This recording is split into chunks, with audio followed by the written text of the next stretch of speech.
안녕하세요. 최동수입니다. 저의 양가 할머니 두 분 모두 뇌졸중으로 세상을 떠나셨습니다. 어릴 적 시골 할머니 댁에 가면 제 이름을 다정하게 부르시며 따뜻하게 안아주시던 기억이 아직도 선명합니다. 제가 좋아하는 닭찜을 정성스럽게 만들어 주시던 할머니, 그 따뜻한 손길이 그립습니다. 하지만 시간이 지나면서 마음 한구석에는 늘 두려움이 생겼습니다. 혹시 나도 뇌졸중을 겪게 되지는 않을까? 뇌졸중이 유전될 수 있다는 이야기를 들을 때마다 제 머릿속에 떠오르는 건 사랑하는 가족의 얼굴이었습니다. 추석이나 명절이 되면 할머니의 환한 미소가 떠오르는 동시에 우리 집안의 혈관 건강은 안전한가 하는 불안감이 스며듭니다. 오늘 영상에서는 바로 이 부분, 뇌졸중이 유전되는지, 그리고 그렇다면 우리는 어떻게 대비해야 하는지를 함께 이야기해 보려 합니다. 뇌졸중은 크게 두 가지로 나뉩니다. 첫째는 뇌경색, 즉 뇌혈관이 막혀서 혈류가 차단되는 경우. 둘째는 뇌출혈, 혈관이 터져서 뇌 속으로 피가 흘러 들어가는 경우입니다.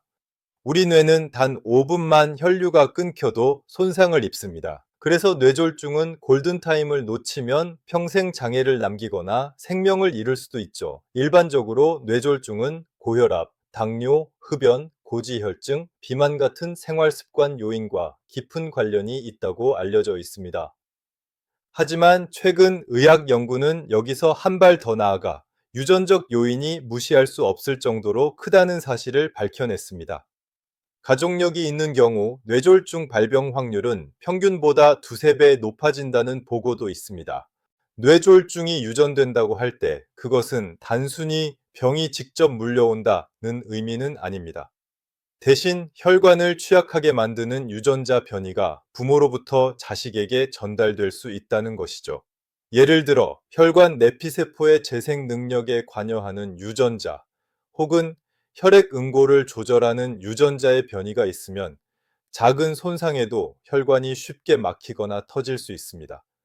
특히 동아시아인, 즉 한국인을 포함한 아시아 집단에서는 서양보다 뇌출혈의 비중이 더 높게 나타납니다. 이는 단순히 식습관 때문만이 아니라 혈압 반응을 조절하는 유전자 차이와도 관련이 있다는 연구가 있습니다. 즉, 부모님이나 조부모님 중 뇌졸중 환자가 있었다면 나 역시 같은 유전적 취약성을 가지고 있을 확률이 높습니다. 하지만 그렇다고 해서 반드시 뇌졸중이 발병한다는 의미는 아닙니다. 유전은 단지 씨앗일 뿐이고 그것이 실제 질병으로 자라나는지 여부는 결국 생활 습관과 환경에 달려 있습니다. 대부분 사람들은 뇌졸중 예방하면 무엇을 떠올리시나요? 혈압 관리, 금연, 규칙적인 운동. 맞습니다. 이것들은 정말 중요합니다. 하지만 여러분이 뇌졸중 유전 고위험군이라면 이것만으로는 충분하지 않습니다. 여러분에게는 일반인들이 간과하는 세밀한 위험 요인들까지 관리해야 합니다. 첫 번째, 수면 불규칙성입니다. 많은 분들이 난 잠을 충분히 자니까 괜찮아 라고 생각하실 텐데요. 사실 문제는 수면 시간이 아닙니다. 최근 하버드 의대 연구팀이 5만 명을 10년간 추적한 결과 놀라운 사실이 밝혀졌습니다. 매일 자고 일어나는 시간이 2시간 이상 차이 나는 사람들은 규칙적으로 자는 사람들보다 뇌졸중 발병률이 무려 41% 높았습니다. 이를 소셜 제트랙 현상이라고 부르는데요. 평일에는 새벽 1시에 자고 주말에는 새벽 3시에 자는 식의 패턴 말입니다. 우리 뇌혈관은 생각보다 훨씬 예민합니다. 매일 다른 시간에 잠들면 혈압 조절 호르몬인 코르티솔과 멜라토닌의 분비 리듬이 깨지고 이것이 뇌혈관 내피세포를 손상시킵니다.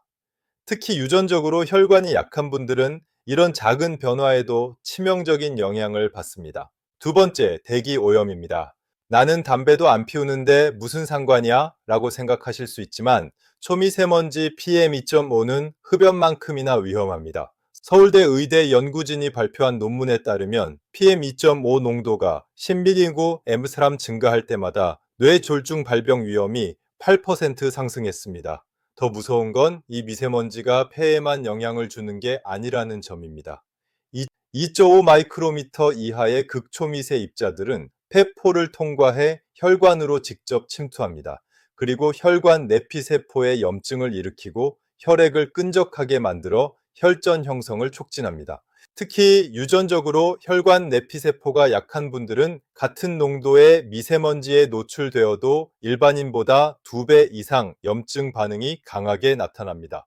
서울에 사는 A씨와 강원도에 사는 B씨가 똑같은 유전자를 가졌어도 미세먼지 노출 정도에 따라 뇌졸중 발병 시기가 10년 차이 날 수 있다는 뜻입니다. 세 번째, 식사 시간대입니다. 우리는 늘 무엇을 먹느냐에 집중하지만 최신 시간 생물학 연구는 언제 먹느냐가 더 중요할 수 있다고 말합니다. 예를 들어 밤 10시에 삼겹살에 소주 한 잔, 이게 왜 문제일까요? 우리 몸의 인슐린 민감도는 저녁부터 급격히 떨어집니다. 같은 음식을 먹어도 밤에 먹으면 혈당이 훨씬 더 치솟고 이것이 혈관 내피세포에 직접적인 스트레스를 가합니다. 특히 고단백 식사는 밤에 먹으면 혈압을 순간적으로 20mg 가구 이상 올릴 수 있습니다. 유전적 고위험군에게 이런 혈압 스파이크는 치명적입니다.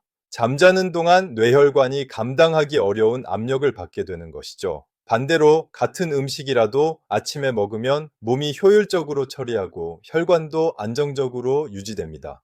그렇다면 뇌졸중 유전인자를 가진 사람들은 어떻게 살아야 할까요? 이제부터 말씀드리는 5가지 전략은 아직 한국에서 많이 알려지지 않았지만 해외 최신 연구에서 효과가 입증된 방법들입니다. 첫 번째, 16시간 공복, 8시간 식사 패턴을 들어보셨나요? 단순한 다이어트 유행이 아닙니다. 2023년 미국 존스 홉킨스 의대 연구팀은 시간 제한 식사를 3개월 실천한 그룹에서 혈관 내피세포 기능이 34% 개선되었다고 보고했습니다. 어떻게 이런 일이 가능할까요? 우리가 음식을 먹지 않는 시간 동안 몸은 오토파지라는 세포 청소 과정을 시작합니다. 손상된 혈관 내피세포가 제거되고 새로운 세포로 재생되는 것이죠. 또한 16시간 공복 상태에서는 인슐린 저항성이 개선되고 혈관 내 염증 수치가 급격히 떨어집니다. 실천 방법은 간단합니다. 저녁 7시에 마지막 식사를 하고 다음날 아침 11시에 첫 식사를 하는 것입니다. 처음에는 힘들 수 있지만 2주만 지나면 몸이 적응하고 오히려 아침 공복감이 상쾌하게 느껴집니다. 중요한 건 8시간 동안 폭식하는 게 아니라 평소처럼 건강하게 먹는 것입니다. 아침은 거르고 점심에 몰아서 먹는다는 분들 많으시죠? 하지만 뇌졸중 유전 고위험군에게는 아침 단백질이 필수입니다.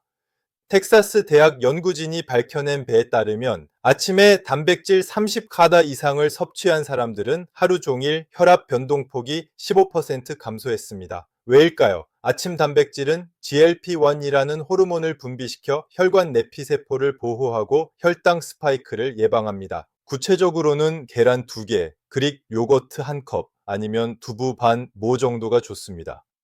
반대로 밤 9시 이후에 고기를 많이 먹으면 수면 중 혈압이 치솟고 뇌혈관에 부담을 줍니다. 같은 음식도 타이밍이 전부입니다. 두 번째, 유전적 위험군에게 공기청정기와 KF94 마스크는 선택이 아닌 필수입니다. 특히 초미세먼지 농도가 나쁨 이상일 때는 시로의 운동을 피해야 합니다.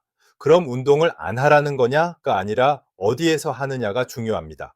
서울시 보건환경연구원 데이터를 보면 같은 시간대라도 도로변과 공원의 미세먼지 농도는 3배 이상 차이 납니다.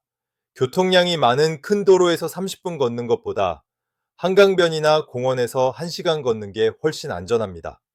실내에서는 공기청정기를 24시간 가동하고 특히 잠잘 때 침실 공기질을 깨끗하게 유지하는 것이 중요합니다.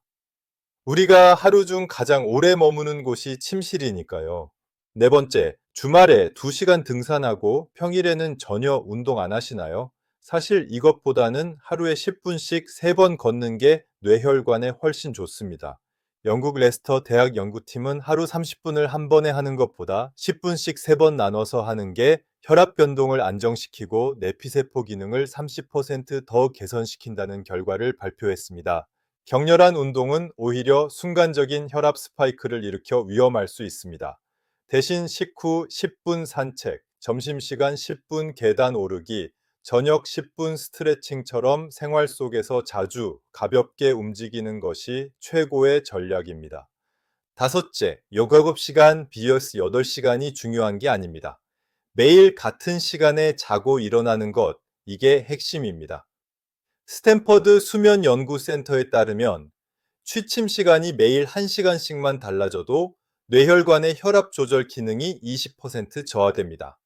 주말에 늦게 자고 늦게 일어나는 습관, 이제 그만두셔야 합니다. 평일 오전 7시에 일어난다면 주말에도 오전 7시에 일어나세요. 처음엔 힘들지만 이 규칙성이 여러분의 뇌혈관을 10년 젊게 유지시킵니다. 이제 실제 사례를 하나 말씀드리겠습니다. 제 환자 중에 이미연 씨라는 분이 계십니다. 이미연 씨는 올해 52세인데요. 그의 아버지는 58세에 뇌졸중으로 반신마비가 되셨고, 어머니는 61세에 뇌출혈로 돌아가셨습니다. 또 다른 환자 김동민 씨는 40대 초반부터 극심한 두려움에 시달렸습니다. 나도 곧 부모님처럼 되는 거 아닐까? 병원에서 유전자 검사를 받았더니 역시나 뇌졸중 고위험 유전자를 가지고 있었습니다. 의사는 혈압약 복용과 정기 검진을 권했지만 A씨는 거기서 멈추지 않았습니다. 그는 2013년부터 지금까지 10년 넘게 철저한 생활 관리를 실천했습니다. 매일 저녁 7시 이전에 저녁 식사를 끝내고 다음날 오전 11시까지 아무것도 먹지 않는 시간 제한 식사를 지켰습니다. 밤 11시에는 무조건 취침하고 아침 7시에 일어나는 수면 규칙을 주말에도 예외 없이 지켰습니다. 출근길에는 지하철을 타지만 점심시간과 퇴근 후에는 반드시 10분씩 걷기를 실천했습니다.